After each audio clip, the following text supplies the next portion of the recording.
अब हम स्टार्ट कर रहे हैं। आप देख सकते हैं बेसिक इलेक्ट्रिकल इंजीनियरिंग सेमेस्टर 1 2021-22 का पेपर जो फरवरी मार्च में हुआ था, ये पेपर मैं सॉल्व कर रहा हूँ और उसकी यूनिट 1 सॉल्व कर रहा हूँ। यूनिट 1 के जो न्यूमेरिकल हैं, थ्योरी क्वेश्चन आप अपने आप से कर सकते हैं, बुक से देख सकते हैं, न्यूमेरिकल मैं सॉल्व कर दे रहा हूँ आपके लिए। तो ये क्वेश्चन नंबर 2 का सी जो है ये यूनिट 1 से क्वेश्चन है। Using Thevenin theorem find current in 1 ohm resistor in the circuit shown in figure below. तो ये आप देख सकते हैं कि ये 1 ओम रेजिस्टेंस ये है, ठीक है। तो इस 1 ओम रेजिस्टेंस में थेवेनिन्स थ्योरम को यूज़ करते हुए सिंपल सा सवाल है, थेवेनिन्स थ्योरम को यूज़ करिए और इसको 1 ओम से करंट निकालिए। तो 1 ओम को ही लोड रेजिस्टेंस माना जाएगा, तो 1 ओम जो है उसी को लोड रेजिस्टेंस माना जाएगा, ठीक है। अब ये सवाल देखिए, क्वेश्चन ये ऊपर किया हुआ है, ठीक है। यूजिंग थेवेनिन्स थ्योरम ये क्वेश्चन लिखा हुआ है। ये 1 ओम को हम RL मान लिया, RL मतलब लोड रेजिस्टेंस। तो लोड रेजिस्टेंस जो है वो 1 ओम है। उसके बाद हम क्या करेंगे कि सबसे पहले स्टेप वन में क्या करेंगे, रिमूव द लोड इम्पिडेंस। तो हम क्या करेंगे, 1 ओम को रिमूव कर देंगे। अब ये हमारा सर्किट इस तरीके से बना। उसके बाद क्या होगा कि नेक्स्ट A और B जो पॉइंट्स हैं ये ओपन सर्किट हो गए, ये स्टेप 1 हो गया। स्टेप 1 यही है, remove the load impedance. Step two में हम क्या करेंगे कि स्टेप 2 में हमें ओपन सर्किट वोल्टेज निकालना है जो VTH है। मतलब स्टेप 1 का सर्किट ही हम स्टेप 2 में यूज़ कर सकते हैं। तो VTH निकालने के लिए हमें क्या करना है, A से B तक चलना है। हम एक रास्ता ये है, इससे हम चल सकते हैं, दूसरा रास्ता ये है, हम इससे चल सकते हैं। किसी भी एक रास्ते से हमें चलना है और A और B के बीच का वोल्टेज निकालना है। तो A और B का वोल्टेज कैसे निकालेंगे, किसी भी एक रास्ते से चलते हुए। अब क्या होगा कि इस रास्ते से हम चल नहीं सकते, क्यों? क्योंकि यहाँ करंट सोर्स है और करंट सोर्स के अक्रॉस हम वोल्टेज जान नहीं सकते। इसलिए हम क्या करेंगे, इस रास्ते से ही हमें चलना पड़ेगा। तो अब हमें ज़रूरत किस चीज़ की है? अब ज़रूरत हमें इस चीज़ की है कि करंट यहाँ का पता चल जाए। अगर हमें यहाँ का करंट पता चल गया तो हम इसके अक्रॉस वोल्टेज ड्रॉप 2 इंटू जो भी करंट आई है तो 2 इंटू आई करके निकाल लेंगे और फिर +4 कर देंगे, क्योंकि यहाँ से इधर चल रहे हैं, ठीक है। तो सबसे पहले हम देखते हैं यहाँ पे क्या क्या बन रहा है। ये देखिए, आप T पॉइंट जो है, ये T पॉइंट पे अगर हम KCL लगा दें, 3 एम्पियर का सोर्स है तो 3 एम्पियर करंट देगा, 1 एम्पियर का सोर्स है तो 1 एम्पियर करंट देगा। तो यहाँ 1 एम्पियर, यहाँ 3 एम्पियर, ये दोनों इनकमिंग करंट हैं फॉर दिस नोड। और आउटगोइंग करंट क्या है, I1। तो I1 = 1 + 3 हो गया, यानी 4 एम्पियर। तो I1 आप देख सकते हैं 3 + 1 = 4 एम्पियर। तो 4 एम्पियर करंट हो गया। 4 एम्पियर करंट A से B तक इस तरीके से फ्लो होगा। अब क्या होगा कि हम A से B तक चल रहे हैं और 4 एम्पियर भी इसी डायरेक्शन में फ़्लो हो रहा है। तो क्या हो जाएगा, प्लस का 4 × 2 इसका वोल्टेज ड्रॉप, ठीक है, वही चीज़ हमने लिखी है, प्लस का 4 × 2, ठीक। और फिर जब हम नीचे जा रहे हैं तो हमारे सामने कौन सा टर्मिनल पहले आ रहा है, प्लस वाला बैटरी का। तो प्लस का 4 सीधे से आप लिख देंगे। तो 2 × 4 + 4, तो ये हो गया 4 × 2 = 8 + 4 12 वोल्ट। तो ये आ गया VTH। ये देखिए लिखा हुआ VTH = 12 वोल्ट, ठीक। अब उसके बाद थर्ड स्टेप क्या होगा, थर्ड स्टेप में हमें RTH निकालना है। तो RTH निकालने के लिए हम क्या करेंगे, जो सवाल है हमारा, ठीक है, जो ओपन सर्किट वाला सवाल है, ये देखिए ये क्वेश्चन था हमारा। इस क्वेश्चन में हम क्या करेंगे, जितने भी करंट सोर्सेज हैं, जैसे ये 3 एम्पियर, ये 1 एम्पियर, ये ओपन सर्किट हो जाएगा। और जितने भी वोल्टेज सोर्स है ये शॉर्ट सर्किट हो जाएगा। तो शॉर्ट सर्किट प्लेन वायर से रिप्रेजेंट हो जाएगा, ओपन सर्किट मतलब ये पूरा हट जाएगा, अलग हो जाएगा, ये यहाँ से ये अलग हो जाएगा, ठीक है। तो अब जो सर्किट बनेगा वो ये वाला बनेगा। अब देखें, ये शॉर्ट सर्किट हो गया, ये यहाँ से ओपन सर्किट इधर से हो गया, ऊपर से भी ओपन सर्किट हो गया, ठीक। अब A और B के बीच में आपको कितने रास्ते दिख रहे हैं जाने के, एक ये रास्ता है, दूसरा रास्ता ये कंप्लीट नहीं हो रहा है। तो इसका मतलब 3 ओम का रेजिस्टेंस यूज़लेस हो गया इसके लिए। तो जो A और B के बीच में इक्विवेलेंट रेजिस्टेंस है वो क्या है, सिर्फ और सिर्फ 2 ओम। वही चीज़ हमने यहाँ लिखी है कि RTH = 2 ओम, ठीक। अब थेवेनिन्स थ्योरम के स्टेप 4 में क्या करते हैं, स्टेप 4 में ये करते हैं कि VTH और RTH को सीरीज़ में कनेक्ट कर देते हैं। तो VTH जो था वो लिख दिया 12 वोल्ट और RTH जो था वो सीरीज़ में कनेक्ट कर दिया उसके साथ। तो VTH और RTH सीरीज़ में कनेक्ट हो गए। स्टेप 5 में VTH और RTH के साथ जो लोड रेजिस्टेंस जो शुरुआत में 1 ओम वाला हटाया था उसको वापस लगा दिया। अब हमें क्या करना है, करंट इसके थ्रू निकालनी है। तो करंट क्या हो जाएगी, I करंट मान लें, अगर ये पूरे सर्किट में घूम रही है, सीरीज सर्किट है, करंट चेंज नहीं हो रही है, तो V equal to I into two plus I into one, ठीक है। तो ये क्या हो जाएगा 2i plus I 3i equal to 12, ठीक है। तो I इक्वल टू 12/3 यानी 4 एम्पियर। तो ये फाइनल करंट, ये आपका फाइनल आंसर इस क्वेश्चन का आ गया। तो इसका मतलब है क्वेश्चन जो आपका 2 का C था, इस क्वेश्चन का आंसर क्या है, ये इस क्वेश्चन का आंसर है आपका 4 एम्पियर, ठीक है। अब उसके बाद नेक्स्ट क्वेश्चन हम करते हैं 2 का D ये वाला क्वेश्चन है, ठीक है। इसमें क्या करना है, यूजिंग नोडल एनालिसिस मतलब अगर आपने KCL लगा दिया तो इसका मतलब नोडल एनालिसिस हो गई। फिर आप किसी भी तरीके से करें कोई फ़र्क नहीं पड़ता। तो नोडल एनालिसिस मतलब सिर्फ KCL लगाना, ठीक है। Find the current across 4 ohm resistance, तो 4 ओम पे करंट निकालनी है नोडल एनालिसिस का यूज़ करके, ठीक है। तो ये मतलब ये थेवेनिन नॉर्टन या किसी भी थ्योरम का क्वेश्चन नहीं है, सिर्फ इसमें KCL लगा के आपको नोडल एनालिसिस करनी है, ठीक है। तो चलिए इसको सॉल्व करते हैं। ये देखिए ये क्वेश्चन बना हुआ है, ठीक। तो हमने यहाँ पे इसी क्वेश्चन को बना दिया। अब ये देखिए ए पॉइंट पे हमने क्या किया कि ये 2 एम्पियर करंट थी, तो 2 एम्पियर यहाँ फ्लो होगी, उसमें कोई सोचने वाली बात नहीं है। यहाँ पे हमने 2 करंट मान ली, यहाँ पे मान लीजिए I1 इधर मान लिया, I2 इधर मान लिया। अब नोड ए पे हमने KCL लगा दी, यही नोडल एनालिसिस है। तो यहाँ पे इनकमिंग करंट कौन सी दिख रही है, 2 एम्पियर अंदर की ओर आ रही है, I1 अंदर की ओर आ रही है, I2 बाहर की ओर जा रही है। तो 2 + I1 इक्वल टू I2, ठीक है। तो 2 + I1 इक्वल टू I2 लिख दिया, ये नोडल एनालिसिस कर ली, ठीक। तो I2 जहाँ जहाँ भी अब यूज़ होगा हम उसकी जगह 2 + I1 यूज़ कर सकते हैं, ठीक। फिर उसके बाद हम क्या करेंगे, यहाँ पे अब देखिए 2 + I1 अगर I2 हट गया इस इक्वेशन से तो सिर्फ एक ही अननोन तो रह गया I1। अब हम सिर्फ इसमें KVL अगर इस लूप में लगा दें और इस डायरेक्शन में फ़्लो करते हुए करंट को दिखा दें तो हमारा ये कंप्लीट हो जाएगा। तो ये इसकी इक्वेशन क्या बनेगी, 2 इक्वल टू, जिस बैटरी के प्लस वाले टर्मिनल से चलेंगे, यहाँ से ऐसे जाएंगे ऐसे जाएंगे ऐसे जाएंगे और घूम के वापस माइनस वाले टर्मिनल में अपना रास्ता पूरा करेंगे। तो ये क्या होगा, 2 equal to 2 × I1 plus 4 × I1 plus 8 × I2। लेकिन I2 तो हम निकाल ही चुके हैं, I1 + 2, तो वही चीज़ यहाँ पे हम प्लेस कर देंगे, ठीक है। देखिए ये देखिए 2 × I1 plus 4 × I1 plus 8 × I2। फिर उसके बाद ये आ गया 6I1 प्लस 8, I2 की जगह I1 + 2 कर दिया।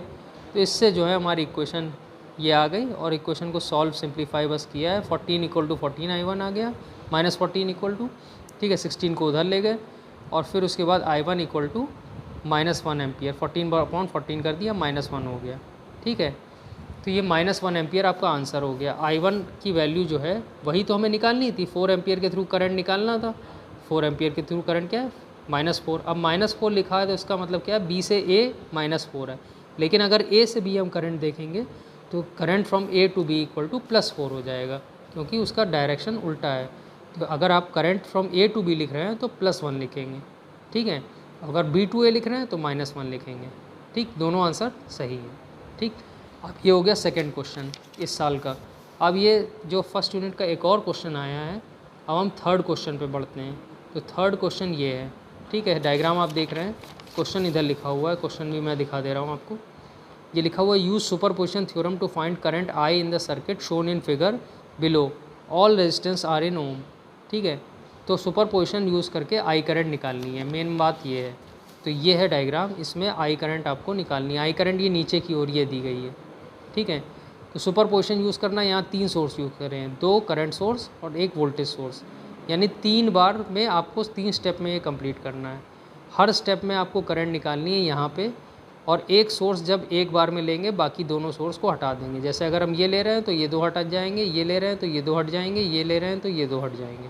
3 स्टेप में 3 करंट्स यहाँ पे इस ब्रांच पे निकालेंगे और फिर उसका अलजेब्रिक सम कर देंगे। यही सुपरपोजिशन थ्योरम कहती है, ठीक है।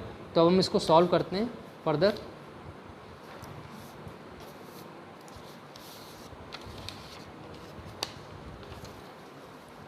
ये देखिए सवाल ये मेंशन है। अब हम स्टेप 1 से स्टार्ट करते हैं। तो स्टेप 1 में आप देखिए कि हमने क्या किया कि करंट सोर्स लिया, ये रेजिस्टेंस लिया, इसको क्योंकि वोल्टेज सोर्स शॉर्ट सर्किट से तो ये प्लेन वायर से यहाँ पे हट गया है, और करंट सोर्स ओपन सर्किट मतलब ये पूरा तार यहाँ से गायब हो जाएगा। तो ये देखिए पूरा तार गायब हो गया है, ठीक है। अब देखिए यहाँ पे अब आपको इस ब्रांच पे करंट निकालनी है, तो इस ब्रांच पे करंट जो भी निकलेगी हम उसको आई डैश नाम दे रहे हैं। अब देखिए यहाँ से 120 एम्पियर आ रही, तो 120 एम्पियर यहाँ तक आएगी। उसके बाद दो हिस्सों में बट रही है, एक I1 मान लिया, एक आई डैश मान लिया। तो आप करंट डिवाइडर रूल से हम आसानी से निकाल सकते हैं जब करंट डिवाइड होती है दो पार्ट में, पैरेलल पार्ट में। तो ये क्या हो जाएगा, I dash equal to 120 into जिस ब्रांच में करंट निकालनी, मतलब इस ब्रांच में निकालनी, तो इसके अलावा जो दूसरी पैरेलल ब्रांच है उसका रेजिस्टेंस न्यूमरेटर में लिखेंगे, यानी 50 ऊपर और sum of resistance in parallel branch, तो 50 + 150। तो यहाँ पे करंट डिवाइडर रूल लगा के हमने निकाल लिया। ठीक है, इसको सॉल्व कर लेंगे, 120 इंटू 50/50 + 150, ये आके 30 एम्पियर आ जाएगा। तो ये 30 एम्पियर आ रहा है और इसका डायरेक्शन भी नोट करना है। तो डायरेक्शन हम देख रहे हैं कि इधर से इधर, लेफ़्ट टू राइट है, तो हम लेफ़्ट टू राइट एरो बना दिया हमने, ताकि हमें पता चले किस डायरेक्शन में है, क्योंकि एक डायरेक्शन वाली करंट जुड़ती हैं और दूसरे डायरेक्शन वाली करंट उससे सब्ट्रैक्ट होगी। ठीक है, अपोजिट साइड्स की होनी चाहिए। अब उसके बाद सेकंड स्टेप हम करेंगे।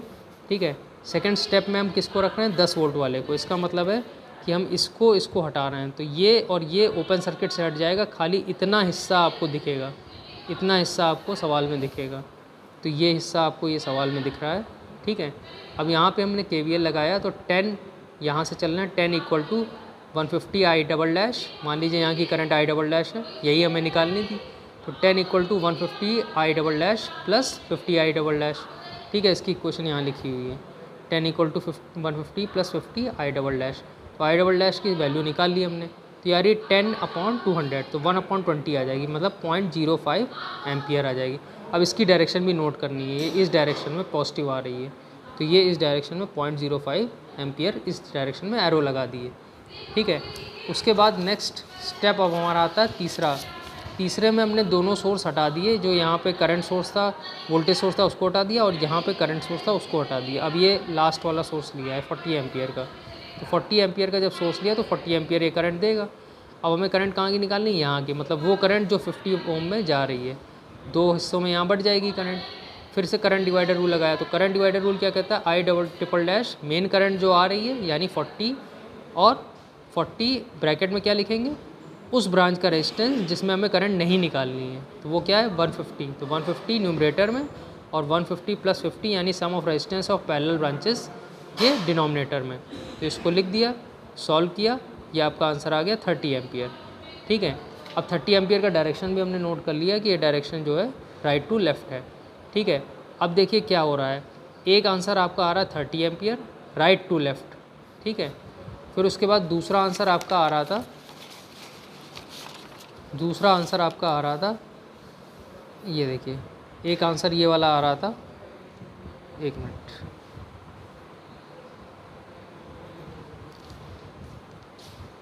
दूसरा आंसर ये आ रहा था कि लेफ़्ट टू राइट 30 एम्पियर, और तीसरा आंसर आपका ये आ रहा था 0.05 एम्पियर।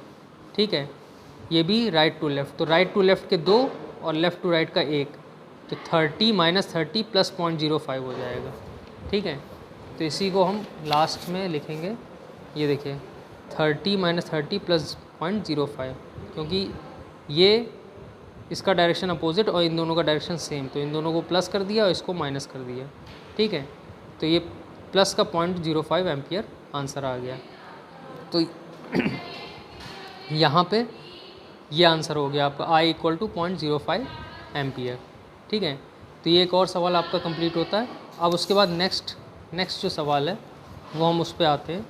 ठीक है, नेक्स्ट हमें ये वाला सवाल करना था। अब ये वाले सवाल में क्या है कि replace the network into equivalent, A और D के बीच में इक्विवेलेंट रेजिस्टेंस निकालना है, मतलब A और D ये दो पॉइंट्स के बीच में आपको इक्विवेलेंट रेजिस्टेंस निकालना है। तो देखिए इसमें साफ दिख रहा है कि A और D ऐसे निकालेंगे तो काफ़ी कॉम्प्लेक्स नेटवर्क है। इसको मतलब यहाँ से इसके बीच से एक रास्ता बन रहा है, तो अगर आप सोचेंगे कि ये 8 और 4 को जोड़ दें पैरेलल में, ये 8 और इस 4 को, तो नहीं जोड़ सकता है, क्योंकि बीच में जो है ये इधर का 4 ओम भी आ रहा है। तो इसका मतलब ये है कि यहाँ पे अगर हम ये देखें तो ये T नेटवर्क बन रहा है, ये देख रहे हैं आप, टी शेप का बन रहा है, मतलब ये वाई शेप का। अगर इसको ऐसे करके बना देते तो ये वाई शेप का बन जाता। तो ये वाई नेटवर्क समझ में आ रहा है, वाई नेटवर्क मतलब स्टार नेटवर्क। तो स्टार टू डेल्टा कन्वर्जन लगा के ही ये सॉल्व होगा। 2, 4 और 8 का स्टार नेटवर्क बन रहा है। ठीक है, तो अब इसको सॉल्व करने के लिए एक बार ये हम पेपर निकालते हैं अपना। ये देखिए तो यहाँ पे ये वही नेटवर्क बना दिया, बस हमने इसमें चेंज क्या किया है, 1 यहाँ पे पॉइंट बना दिया है, 2 यहाँ पे पॉइंट बना दिया है, 3 यहाँ पे पॉइंट बना दिया, 1 2 3 3 पॉइंट बना दिए।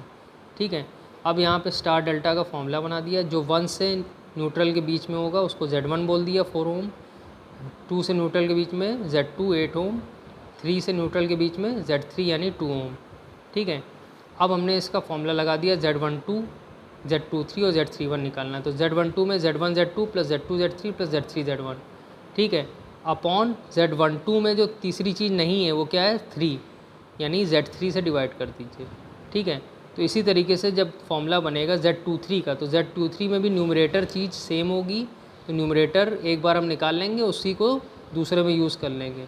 और डिनोमिनेटर क्या होगा, अगर ये यहाँ पे Z12 लिखा है तो यहाँ पे Z3 आ जाएगा, और Z23 लिखा है तो यहाँ Z31 आ जाएगा। बाकी न्यूमरेटर जो है वो सॉरी Z12 लिखा है तो Z3 आ जाएगा, Z23 लिखा है तो Z1 आ जाएगा। ठीक है, बाकी न्यूमरेटर सेम रहेगा, Z1 Z2 plus Z2 Z3 plus Z3 Z1। ठीक है, तो हमने उसको सॉल्व किया, फिर 4 into 8 plus 4 into 2 plus 8 into 2 upon 2 किया, तो ये आ गया, इसमें 28 ओम आ गया, दूसरे वाले में 56 अपॉन 4 आ गया 14 ओम, तीसरे वाले में 56 अपॉन 8 7 ओम आ गया। तो ये Z12 था, ये Z23 था, Z31। अब एक बात का ध्यान रखना है कि जहाँ पे ये पॉइंट बने थे 1 2 और 3, इनकी पोजीशन को भूलना नहीं है, वहीं पे बनाना है इसको। 1 की जगह 1, 2 की जगह 2, 3 की जगह 3, और ये बीच का T जो है हट जाएगा और यहाँ पे डेल्टा बन जाएगा। डेल्टा कैसे, सीधे लाइन यहाँ पे, यहाँ बीच में रेजिस्टेंस, यहाँ रेजिस्टेंस, यहाँ रेजिस्टेंस, ट्राइंगल शेप में बन जाएगा। देखिए बनाया है, देखिए ये रेजिस्टेंस यहाँ Z12 यहाँ आ गया 1 और 2 के बीच में, Z23 आ गया 2 और 3 के बीच में, Z31 आ गया 3 और 1 के बीच में। अब ये सिंपल नेटवर्क बन गया। अब देखिए आपको समझ में आ रहा होगा, ये रेजिस्टेंस और ये रेजिस्टेंस आपस में पैरेलल में, इनको पैरेलल में जोड़ देंगे, R1 into R2 upon R1 plus R2। ये और ये पैरेलल में, इसको भी वैसे ही उसी फॉर्मूले से जोड़ देंगे, ये और ये पैरेलल में 14 और 12, तो इनको भी जोड़ लेंगे पैरेलल में जब हमने जोड़ेंगे।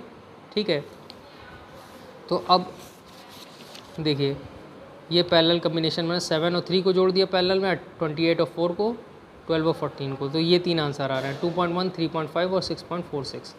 अब हम क्या करेंगे, इसी को यहाँ पे कनेक्ट कर देंगे ADC। ठीक है, अब हमें क्या करना है, A और D के बीच में निकालना है। तो A और D के बीच में एक रास्ता ये बन रहा है और दूसरा रास्ता ये बन रहा है, जिसमें 2 रेजिस्टेंस सीरीज़ में आ रहे हैं। तो पहले इनको सीरीज़ में जोड़ दीजिए, मतलब 3.5 और 6.46 को सीरीज़ में जोड़ दीजिए। हमने जोड़ दिया, ये आ गया 9.96।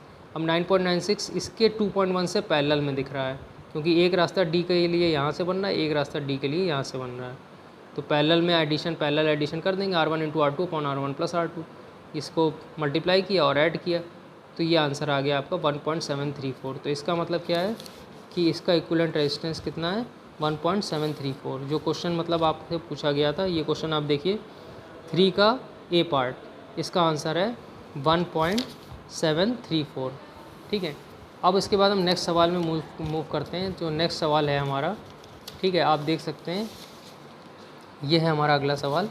इसमें क्या पूछा गया है, इसमें पूछा गया है with the help of Norton's theorem find V0, मतलब V0 निकालना नॉर्टन्स थ्योरम की हेल्प से।